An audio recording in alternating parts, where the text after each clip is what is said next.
Good evening, everybody. I'd like to call this special call meeting / budget work session for May 23rd, 2023 for the Bedford County School Board to order.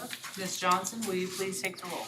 Mrs. Kirby? Here. Mr. Hill? Here. Mr. Daniels? Here. Mrs. Harrison? Here. Mr. Holbrook? Here. Dr. Mealy? Here. Mr. Nelms? Here. Madam Chair, you have a quorum. Thank you, ma'am. Do I have a motion to approve the agenda? So moved. I have a motion by Mr. Hill. Do I have a second? Second by Mr. Nelms. Any discussion? All those in favor signify by saying aye. Aye. Opposed? Agenda is approved. Do I have a motion to go into closed session? Madam Chair, I make a motion that we go into closed session pursuant to Code of Virginia 2.2-3711A1 to discuss the assignment, appointment, performance, discipline, and release of contract for specific school board employees. I have a motion by Mr. Hill. Do I have a second? Second. Second by Mr. Daniels. Any discussion? All those in favor signify by saying aye. Aye. Opposed? We're in closed session.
have a motion to come out of closed session? So moved. I have a motion by Mr. Hill. Do I have a second? Second by Mr. Nelms. Any discussion? All those in favor signify by saying aye. Aye. Opposed? We're out of closed session. Ms. Johnson, will you please certify the meeting? Whereas the Bedford County School Board has convened a closed meeting on this date pursuant to an affirmative recorded vote and in accordance with the provisions of the Virginia Freedom of Information Act. And where Section 2.2-3712D of the Code of Virginia requires a certification by this school board that such closed meeting was conducted in conformity with Virginia law. Now therefore be it resolved that the Bedford County School Board hereby certifies that, to the best of each member's knowledge, only public business matters lawfully exempted from open meeting requirements by Virginia law were discussed in the closed meeting to which the certification applies, and only such public business matters as were identified in the motion convening the closed meeting were heard, discussed, or considered. Yes. Yes. Yes. Yes. Yes. Yes. Yes.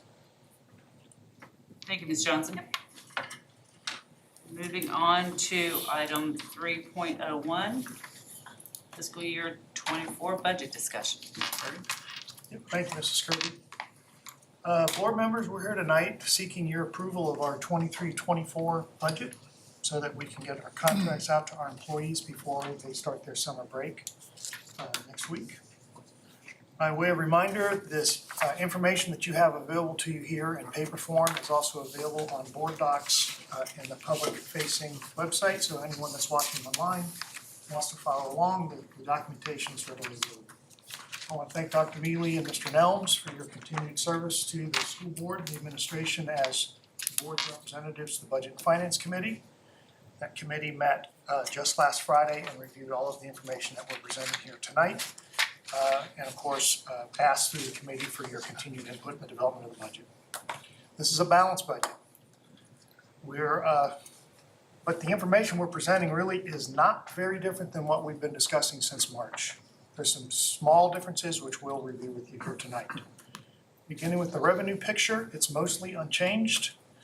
But that's primarily because in Richmond, there has not yet been any agreement between the governor, the House, and the Senate on the various budget amendment proposals from each of those three branches. So we have balanced this budget, as we shared with you in March, on what's called the skinny budget, which is the funding that was developed on year 2 of the biennium, which the legislature passed in 2022. When Mr. Hagler received those worksheets, we realized that there is a very slight increase in state funding of about $170,000. Funding, of course, is based upon our projected ADM, which is almost, we project we're going to have about the same number of students next year as we have this year, which is a reverse of the trend we've been seeing. Overall, we are projecting that we're only going to have about 20 fewer students spread over 21 schools. It'd really be, no impact at all on overall school enrollments.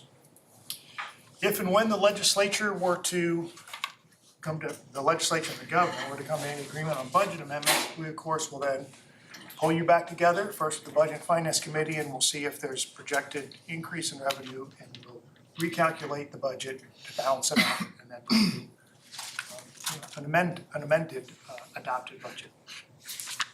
Now, while the revenue picture is unchanged, we do have growing concerns about our expenditures, particularly with maintenance and fuel. Again, Mr. Hagler is going to give you some more detail, but it's reaching into the hundreds of thousands of dollars of concern we have as we plan going into next year.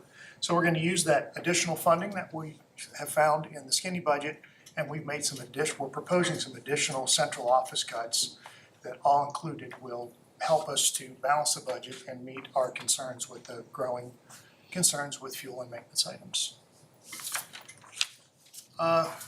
That's 60 cents on the dollar is the state. About a nickel on the federal government from our title grants, and that leaves about 35 cents on the dollar from the county. And as you're well aware, we're not asking for an increase in funding from the county. We're asking for level funding, with the exception of our longstanding agreement with them of an increase of $500,000, not to the operating budget, but to the maintenance reserve, so that we're building up and saving towards the anticipated end of reversion in fiscal year 2029. So with the funding that we know we have in place now, we've looked at our budget priorities, which we developed through your input, through the Budget and Finance Committee, and the top priority in the developing the budget continues to be, and we can meet, setting aside an additional $600,000 into next year's budget. With the $500,000 from the county, that's $1.1 million, not in the operating budget, but towards the capital improvement budget or the maintenance reserve fund. And Mr. Hager and I have talked that that's gonna be our continuing strategy, is to save away at least $1.1 million each year out of the operating budget. So it will build up and accumulate so that we'll reach that $7+ million anticipated shortfall in state funding when we reach fiscal year 2029, because that's the year the reversion agreement ends and our local composite index, our LCI, will reset to its actual LCI, which is considerably higher than where we're funded today. So there is a plan in place, and this budget accounts for that plan. Aside from preparing for reversion, our other top priority, again through your input, is to take care of our own people. So this balanced budget has on average, 5% increase in salary for all employees. That increase includes a step, an experience step for eligible employees, and a COLA, or a cost of living adjustment, for all employees. Also, as previously shared, this balanced budget accounts for other priorities from the board that go right into the classroom. So in this balanced budget, we are accounting for picking up the cost on all advanced placement exams for our students who participate in advanced placement exams, as well as all tuition costs for dual enrollment courses that are offered within our schools. That's new. We've not been paying for all dual enrollment and all dual enrollment expenses in our schools, so we'll pick that up in this next budget. Aside from that, we've also identified funding that matches and aligns with goal 4 of our strategic plan, which is to expand upon career and workforce development. So in this budget, we will be re-implementing or reinstating the electrician program at Gibson once we can find a certified electrician who is available to teach the class. The funding's in place, and we are adding cybersecurity courses in all of our high schools to offer that additional opportunity for our students as an elective. So I'm really pleased with this budget. If and when there's additional funding from the state, we'll go back to the priorities this board has identified that we've not been able to fund. And we'll also look to see if there are any stipulations with that increase in funding, because some of those different budget proposals would have as much as a 7% increase for employees. But that would require some local match, and we'd have to recalculate our entire budget. So we're not there yet. I don't know that there'll be any budget amendments, but I'm pleased that we have a balanced budget to present to you for your consideration and action tonight so we can get our contracts out.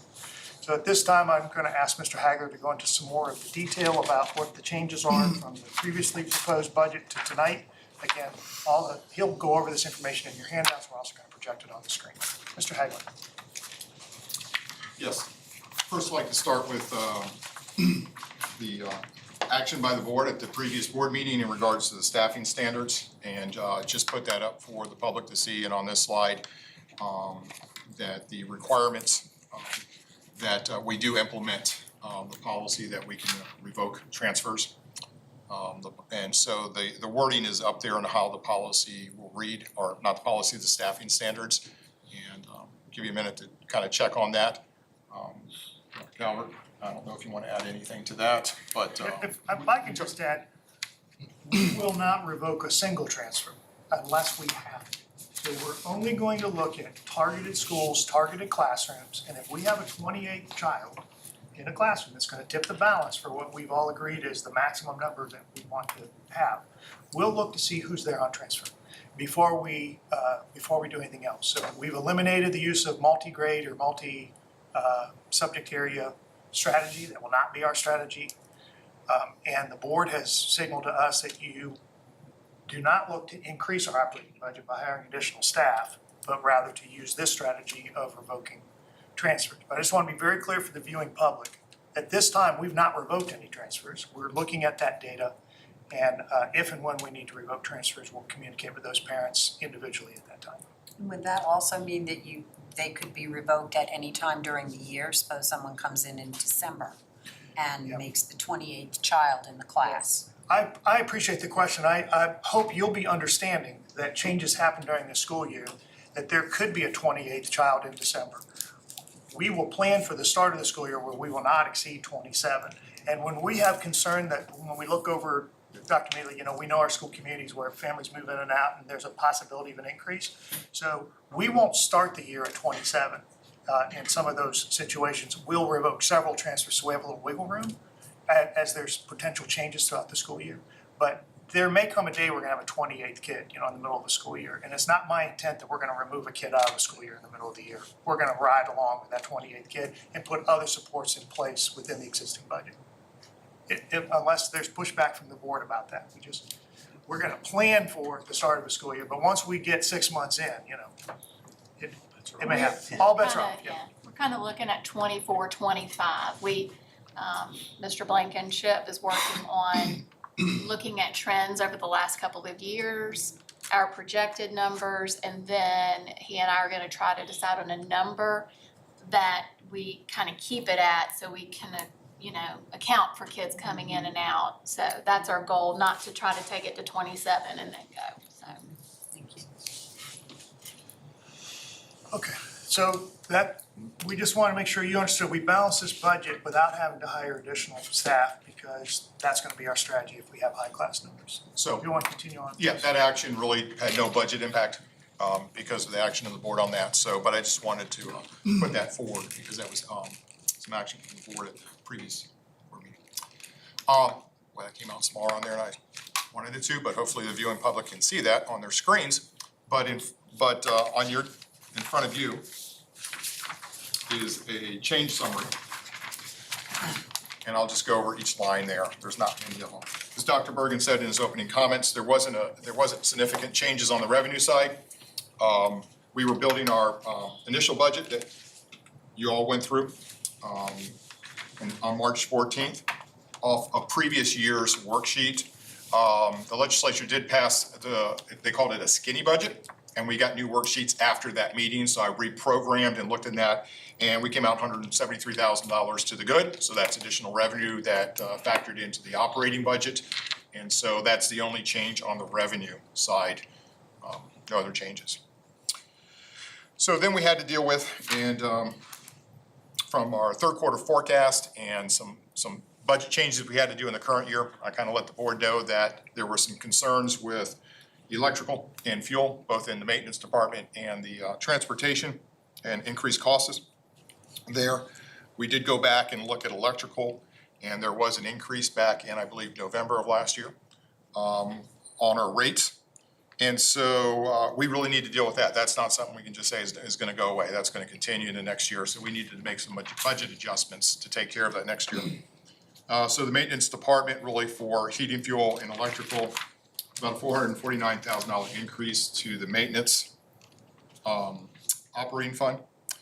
Transportation, $160,000.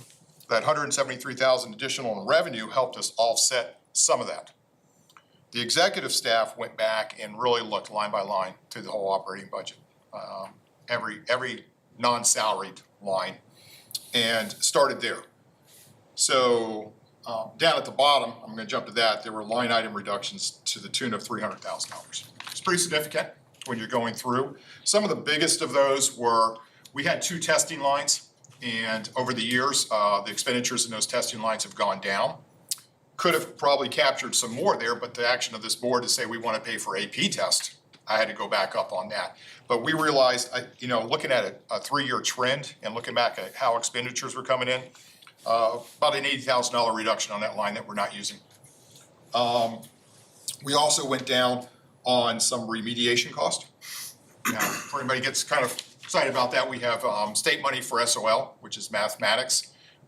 Most of our high schools and middle schools have a hard time getting through all that money, so we use that first. But when we looked at the remediation lines over the last 3 years and trends, the schools weren't using all of that. That's where people come in the afternoon or during the day to help with remediation. So we cut back on that a little bit based upon what we're seeing on trend and what we're actually using. And a little bit on the substitute lines too. We're not really meeting the total amount that was set aside for that. So by cutting out some money there, that attuned to about $300,000. There were some other line items that were like $5,000, $2,000, $3,000. We were looking at everything. I mean, we were going down to the lower numbers and saying, where could we get 2? Where could we get 3? And so we cut back where we could. And One addition, the other larger one was conference travel. We went down about 20,000 on that. So those are the big ones that added up to the $300,000 on that. Any questions on what we were doing on those line item reductions? And we did that from all departments. The other one is central office position changes.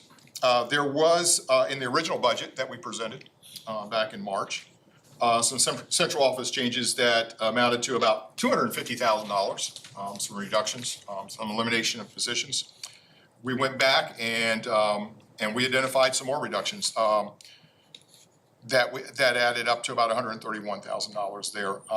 So with that, there is a reduction of one more staff member there, and then also repurposing where certain positions will not be in next year at the same levels they were this year. So there was two positions that we did that with. One was Title I and restructuring that, so more Title II money, is gonna pay for a position. And then we had another position where there's some turnover, and we repurposed that as to come in at a lower level. So all that added up to about $131,000. So overall for the central office, about $378,000 to $400,000 in reductions next year in expenditures. That allowed us to, bring our expenditures to $173,569, which is the amount of the increase on revenue. And from everything that we worked on March 14th, those are the changes. And that is a balanced budget that we're presenting tonight, that we're presenting to the board for consideration.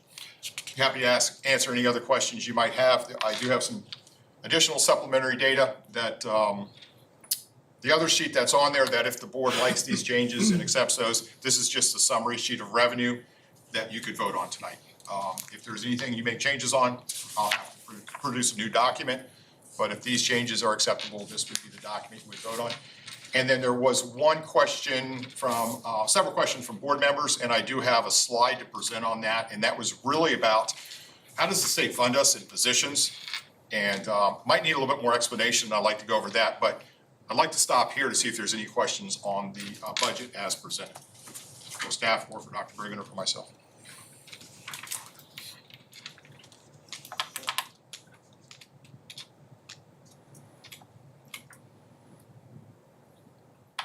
Okay. Mr. Daniels? No, I'm good. I can go on to the other document, and then you can go into an official vote on this, just so for clarity. And really, I want to prepare the board for future budgets and what we're looking at. There was a document, the following document, I'm putting kind of exceptions up here for the viewing public. The following document does not consider grant-funded positions, special education, preschool, adult education, transportation, or nutrition. Those are different funding mechanisms, and some of them are just dollar amounts, not actually positions, so you couldn't go how many FTEs. Grants are their own funding source, and special education has several different funding sources, including federal, state, and local. So I tried to cut this up in two different parts for the viewing public. The first is, and this is getting clarity from the state on regards to how they fund us. There's a worksheet that they send to us, a master worksheet that has multiple tabs, probably about 20 tabs on it. The first tab usually just tells you how much money you're getting in about 20 to 25 different line items. But there's a tab on there that says, how do they calculate what they're funding in positions? We've heard all along that, standards of quality, SOQ, that's law. You gotta meet the SOQ limits, and that's teachers and other things in the school. But there's also this other category called support positions. And that's kind of like, what is that? Who are those people? And how much does the state recognize? So that's the first section I'm gonna review here. And I kind of accumulated them into different buckets because it's hard to say is it a clerical or is it a higher level? So I just kind of put them all together and went over, what does the state recognize for us? And how many positions should you have? And then how many do we project in 2024 with the budget we presented tonight? And then it kind of says, how much are we over or under what the state is funding us on? I will say the SOQ you have to meet, that's the law. The support positions are what they're calculating But that's not necessarily law, that's how they're stating, that's how they're calculating how much they give us. But it's up to boards on how they kind of distribute that money. You can veer and differentiate from that. And as you can see on the document under support, we do have more positions in just about every bucket, except two. And that is, the central office instructional support. And you can see that the state recognizes and how they fund us, a total of 33.35 positions they recognize, we have 21. So we actually have less than what the state is actually calculating. And then also administrative and administrative, technical and clerical, that's mainly HR, finance, and some of the other administrating, IT, supervisor of maintenance, supervisor of transportation. So that's recognized in other administrative positions, but the bulk of that is HR and finance. And you can see the state recognizes 20 and we have 15. So not drawing any conclusions from that, but just wanted to explain how the state conducts a lot of these calculations. I will say, back during the recession, the state bounced their budget off putting a support cap and really cutting every single district in this area throughout the whole state. That has never been restored since the recession. There's a lot of debate in Richmond on that. It could come back in this budget, but that's a lot of lobbying going on and saying, look, you're recognizing half the custodians we really have. You're recognizing, half of, what we need to actually operate, and you should be funding schools on what's actually happening out there. So we're hoping for some traction on this and that the state will recognize it. One custodian per school just doesn't cut it. Yes, sir, Mr. James. Is that on those bottom three line items on that top kind of table there? The operation and maintenance, school-based clerical, and specialized student support. Yeah, school-based clerical is the clerical staff in the front office. Operations and maintenance is our custodians and our maintenance crew at the central office. And then support services, it includes quite a few in that bucket, in that line item. So yes, and then there's a separate one for technology. So we're hoping for some traction here. We're already doing this, and I'd say almost every district in Virginia is doing this. It's just getting the state to recognize you're spread too thin. It's really not it's really not, you can't really do it. And so we're hoping, so some of this money from the state might come in this area. We're already doing it, so that would be money that the board would have discretion on how we use it. So just wanted to kind of clarify that. Any other questions about that, the support side there? I just want to add, if you haven't had a chance to review it, I'd ask you to go back to your packet of Wednesday memos last Wednesday. It was quite a packet. Sorry about that. There were half a dozen or so, and some of them were meaty. This was one of them. I appreciated the question because it allowed us a chance to really do this analysis. So when we're funded by the state of Virginia, like every other school division, there's a mathematical calculation behind that worksheet that the Virginia Department of Education is calculating. At a school division of this size, with this many students, what would you need to support those students in terms of instructional support and staff at the school level and central support? And so Mr. Hagler pulled out of that worksheet, and I highlighted for you in the Wednesday memo, we have 18 fewer positions in our central offices than we receive funding from the state. We have 109 more positions in our schools than we receive funding for from the state. So clearly, this board and this administration are prioritizing our resources to the school level. Virtually every teacher assistant we hire and we employ, we receive almost no money from the state towards teacher assistants. The state recognizes kindergarten assistants, only some of them. And special ed, as we preface, is not included in this. That's a different funding stream. But we provide general education teacher assistants in many of our schools, of which we're thankful we have a strong partnership with the county because that local funding is how we're paying for all of those positions. There's no state money in there. Let me tie this back to, budget amendments at the state level. There's, I think it's around $3 billion that they're talking about in Richmond. Now, the governor's been very clear, and you all can read about it yourself on your own news sources. He's drawn a line where he wants, much of that back to the taxpayers. And the House and the Senate are split on how much more money to put into public education. They're all in agreement they want more in public education. It's just how and where to put it back in. And so the support cap has been discussed for the first time in my experience in a decade or 15 years, where the state is talking about funding these positions, custodians, office associates, bus drivers, teacher assistants, they all fall under the support cap. Everyone sitting at this table falls under the support cap with the exception of superintendent. So if we can realize more funding from the state towards the support cap, it lessens the need to use our local dollars to do so, and we can go back to those other budget priorities. We can put more money aside towards reversion.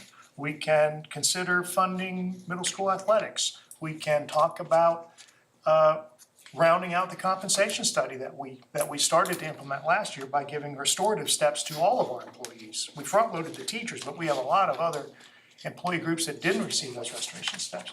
You know, those are the priorities that you helped us identify. So if and when we see more money from the state, I'm hopeful it does come through in the support cap, because that's recurring funding. That's not one and done. If they lift the cap off of support, we'll see that funding, all of the public schools, forever, where we used to see it before the recession. That brings me to something else. So I know that there's members of the community that get concerned when they hear, oh, you know, there's raises across the board, and there are really cost of living adjustments and things like that. But their concern has been that if they get this increase this year, there's no guarantee that Richmond funds us next year. But I was talking to Mr. Hagler, and he was explaining that that's not the case. Can you go into that just so people at home can understand what's going on? Absolutely. Anybody that would look at, and when we have a finalized budget, I'll put it on our website. Anybody can look at it, that worksheet, that front worksheet where I'm working off the revenues. There is a separate line item on that worksheet that says compensation, FY23, FY24. What happens after when they get ready to do the next biennium, they look at salaries across the state and each district, and it's called re-benchmarking. So that money and what it's really costing in average salaries gets recalculated on what is actually happening. That line goes away, but it kind of flows into the other funding streams automatically for the future. It's called re-benchmarking, and the state has to recognize those re-benchmarking. That's usually every biennial, one of the biggest, they're doing a big adjustment to say, this is what it's actually costing, we gotta do re-benchmarking, how much money do we need to set aside for the schools? So yes, that money would be there from the state. If we were to do it this year, then recessions can change things, depending on how deep they are. It's like everything's on the table at that point when you're looking at deep recessions. We hope that doesn't happen. But the local money set aside is there for that increase this year. The state, it will be there in the future, and so that can continue into the future. Yes, sir. Thank you. Yeah, the 5% that I referenced for our employees that's in the last biennium. So the state funded enough money for SOQ funded positions, a 10% increase over a 2-year period of time. We met that last year. We had, actually we bettered it a little bit. Yeah. Yeah, and so we're rounding out. We're spending the money that we were allocated by the state to make sure that our SOQ funded positions, of which is about, I'm gonna ballpark 60% of all of our positions across the board. But this board wants all of our employees. And as I just mentioned, that long list of people that are not in the SOQs, custodians, bus drivers, teacher assistants, officers, all of them. We're picking up that 5% increase out of the operating budget without those targeted dollars from the state. And when the state does their calculation on compensation, it's just not for the salary. They recognize that it's gonna be increase in VRS contributions, group life, and other things that are a factor of somebody's salary. So when they're funding that. So when I do a calculation on what a 5%, I do the all in on that, and then I can look at what the state's given us and what we had to come up with locally to do that. The other thing on re-benchmarking, just sort of bigger picture, I don't know if we've talked about this, if I've talked about this with this board. But teacher salaries in Virginia, across the Commonwealth of Virginia, if you remove Northern Virginia salaries, which are quite expensive, because it's quite an expensive area to live in. So if you take out the 20 school divisions in Northern Virginia and you look at the other 110 school divisions in Virginia, we rank in the bottom 10 of the country for teacher salary, the bottom 10. We're competing with the other 40 states for the limited teachers graduating to go into teaching. We've reached that point where we have more people retiring out of teaching every year than we have students enrolling in education programs. It's just going to get harder and harder, which is good for teachers because supply and demand, The supply is decreasing, the demand is always been there. And so there is real conversation in Richmond, and the delegates and the senators that I talk to on both sides of the aisle, that we need to increase compensation for teachers, and that's part of the discussion as well. That'll come out in the development of the next biennium when they benchmark. And that's why we're hopeful, because the governor's proposed budget back in December was a 5%, which was in the biennium that we did 5% this year. And both the House and Senate came out with 7%, but they just haven't come to the compromise. So we were pretty excited about that, to get that extra 2% and for our employees and stuff. So we'll see what happens with that. And if there's any movement in June, we'll come back to the board and we'll reissue contracts hopefully. But if they can't come to an agreement, then this would be our budget. I'd like to move on to the next slide, which is the SOQ positions.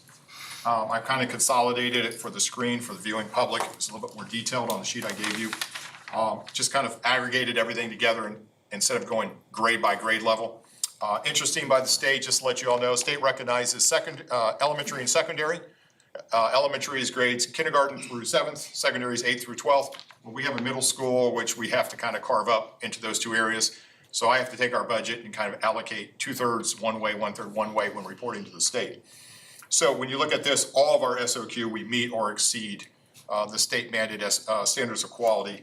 The numbers are there on how much we exceed in each of those categories. I will say this, that I think I said this to the committee. If there's, with our commitment to setting aside money for reversion, number one, $600,000 each year. And I think also the board's commitment, I can't speak for all of you, is to at least do a step to keep our salary scales, that we're gonna do a step each year, which costs maybe about $700,000. That's $1.3 million a year. If there's not new revenue, if revenue is flat in any given year in the next 4 years, this is where you're going to do those two, and it's reductions. And I don't mean to paint a bad picture. I hope that it's there and we don't have to go there. But this is where the in people is 85% of our money. The rest is in electrical, fuel, buying buses. Those are the big hitters, but then we've got some money in materials and things like that, professional development. That can only go so far. It's really in salaries. So this is a good tool for the board to have in the future and be thinking, and as we get into the next budget year, which will happen before you know it, I'll start working on documents for November, December, that I'll continue to update this document and other documents so we keep our eye on the target of meeting that, though we don't have a cliff fall for reversion in 29, and we're meeting that. There's other challenges that we have to continue this out into the far future on CIP and stuff, but I think this is a good budget that we've balanced and we've made better progress towards the reversion cliff in 29. So at this point, I'll stop talking and see if there's any questions on this second document here. Yeah, so in looking at this, you know, and talking to everyone in the community, and I think that everyone's really happy that we exceed the SOQs and we try to keep very small classroom sizes. And I think that some people would look at that number, 6.5 million over, and they go, that's a big cost. Well, is it a cost or is it an investment in our kids? And I would argue, and I think that you would really not get a ton of argument and say that that is an investment in our kids. That being said, I think it's important to make sure that everyone understands that, everybody in our school system understands that. And the expectation is there is a return on that investment. So that means that we've all got to double down and dig deep and say, what do we have to do to make sure we're giving our absolute best to these kids and give them the absolute best chance to be successful? That's a lot of money, but what you can get on the back end of it is huge if we execute on what we're supposed to do on a daily basis. That's it.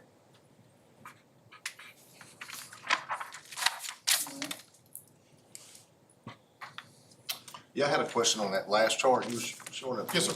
The 102 for the operation and maintenance, whatever, technical clerical. Previous one, yes, sir. Yes. So I know we had talked about adding positions in maintenance or the need to add them. Is that accounted for, or that's just what we have now? That's what we have. They're in our budget, and I would agree. But with everything else we accomplished, I would have to cut somewhere else to get that there. Right. If we get more state money, I don't want to be selfish, but I oversee those departments, but other people oversee other things that they might want before me. But I would hope if we get more of that that support cap lifted, that we could do something there, because I know you've mentioned it before, and I would like to add there and some more direction in there, and I do have a vision for that, but that didn't make the cut or get into this budget. Gotcha, okay. Yes. If that support cap is lifted, does the state designate where it needs to go? As you can see in the support positions up above, we're not following that exactly. If the support cap's lifted, that would be extra money coming to us for what we're already doing. That extra money would be really, as far as I know, would be full discretion of the board and working staff to develop, okay, what's our next priorities? Things you might want to consider. A position there, maybe sports, maybe restoration steps, or maybe, hey, let's bank some money so we don't have to go as deep for reversion cuts in the future. Because I can't forecast the future, but if we put more aside now, instead of 600,000 in the next 4 years, maybe you only have to go 300,000. So those are all things we'd have to kind of wrestle with and decide on how to use that money.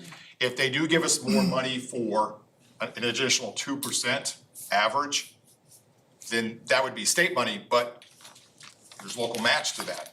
So hopefully there'd be additional state money to make up all that, or we might not be able to do the 2% without cutting somewhere else. So that's just the reality of, if we only get money for the extra 2% and nothing else, we gotta find local money to do that. And that would probably be cuts somewhere to get that additional money. And on that line, I want to make this plain speak for the public and credit this board. This budget, this balanced budget puts an additional $600,000 out of the operating budget into the maintenance reserve. This board did $200,000 last year. That means $800,000 is not in the operating budget, but in maintenance reserve from this board's action. That's separate from the $500,000 from the county. In previous years, we weren't putting any money aside from the operating budget. I'm not faulting the previous administration or the previous board members. It's just there wasn't an articulated plan in place leading to 2029, and there is now. We're gonna hit that, we're going to be okay in 2029. We're not gonna have to make draconian cuts and have to completely reset the school division because we're doing it in steps, 1 year at a time. So just signal again, that's my highest priority based upon your input is to plan for 2029 while maintaining level of services for our students today. And we're able to do both. So I'm really very pleased with this budget. I hope you are too. If we receive more funding, back to Matt's question of what do we want to do with that funding? We'll go back through your budget and finance committee and say, what do you want to do? This is where we have discretion. If the additional funding says go to 7% for teacher salaries, great. It may not leave any discretion to do anything more. But if we have discretion, we'll ask you to reprioritize. Is it maintenance? Is it middle school sports? Is it finishing restoration steps for employees that didn't receive it? Is it putting more money aside towards reversion? You know, we'll have some options and we'll talk about that with you, but we're just not there right now.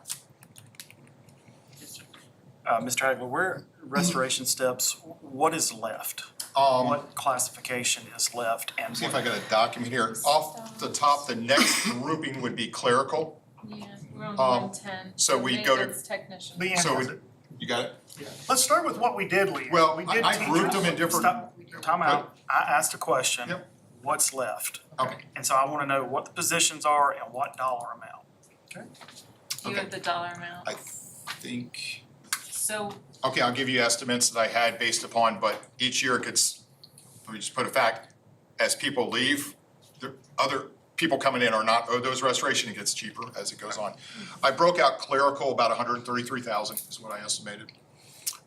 Maintenance and bus garage, and other, about 45. OT, PT, psychs, nurses, speech, kind of like health, student support, related, 115,000. Okay, so hold on. So I thought we had brought those up. So you're saying there's still step restorations? So say that again, the OPT? Yeah, any support services, OT, occupational therapists, physical therapists, psychologists, nurses, speech therapists, they were not restored. So I estimate about $115,000 to restore them. Okay. Technology, technicians and staff, 57,000. And administration, which is school administration and central office administration, that is anybody that is I believe a coordinator or above, is about 162,000. And as I said, as things transition, those numbers go down each year because people that we owe to have left and those are no longer owed. So we started at grade 104 and we worked ourselves up to grade 108. Those are the ones that have been accomplished on the salary scale. So we're currently on grade 110.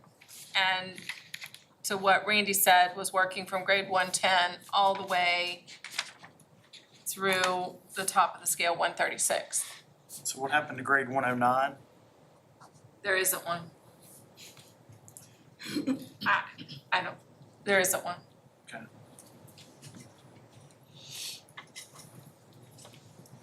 What we restored last year was custodians, nutrition workers, bus drivers, Transportation and teachers. teacher aides, and teachers. Yeah. Which was by far the biggest Yeah. hurdle. The most employees were in those areas. So we're looking about $500,000, give or take.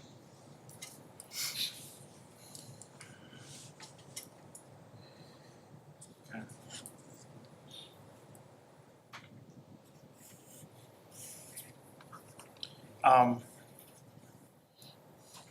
Appreciate your comments on the board and what we've done with the budget and the dollars.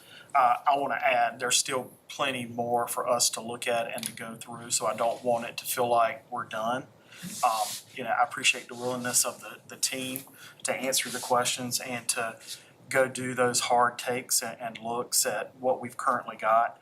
I'm gonna sound like a broken record on the whole data analysis. I want us to really think about current positions, and as those, we reduce or tread through with those positions, we really need to make sure we've got a vision of what is it that helps us be successful going forward. And so really thinking about those, I call them data scientists or data analysis. I think that helps us get to where we need to be quicker, just from a data perspective. But I do appreciate the staff and the team really going and looking for dollars and identifying those. But I want to make sure the public understands we're still looking and we're going to still dig through that and identify more of what we can do. We've got maintenance that needs to be done immediately, and so. But we've also, got $500,000 in steps that need to take place. So you've got to be able to balance that. But I appreciate the work that's been done, and we've got some more to do. So.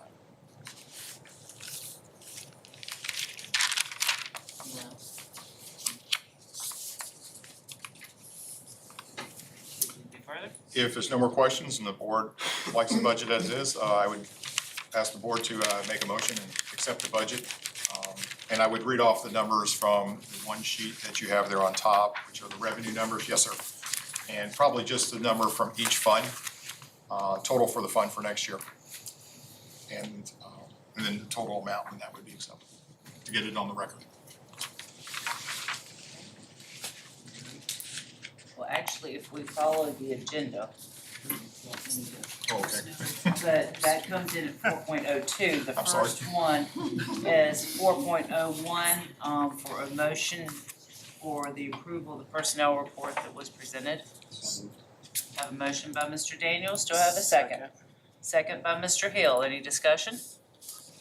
All those in favor signify by saying aye. Aye. Opposed? Motion carries. Okay, now, Mr. Hill, it sounds like you were getting ready. So do I have a motion to approve the budget? Madam Chair, I make a motion that we approve the budget as presented with revenue source for total operating fund of $116,489,937. Am I reading the right? Yes, sir. Okay, just want to make sure. In addition, for maintenance contingency reserve for total school maintenance projects, $6,800,000. Textbook fund, $996,901. School nutrition fund, total nutrition fund of $5,010,104 for for a grand total of $129,296,942. I have a motion by Mr. Hill. Do I have a second? Second by Dr. Mealy. Any discussion? Call for a vote. All those in favor signify by saying aye. Aye. Opposed? Motion carries. Budget is approved. Okay, best part of the meeting. Do I have a motion to adjourn? So moved. I have a motion by Mr. Goldberg. Do I have a second? Second. Second by Mr. Nelms, heard you first. Any discussion? All those in favor signify by saying aye. Aye. Opposed? We are adjourned.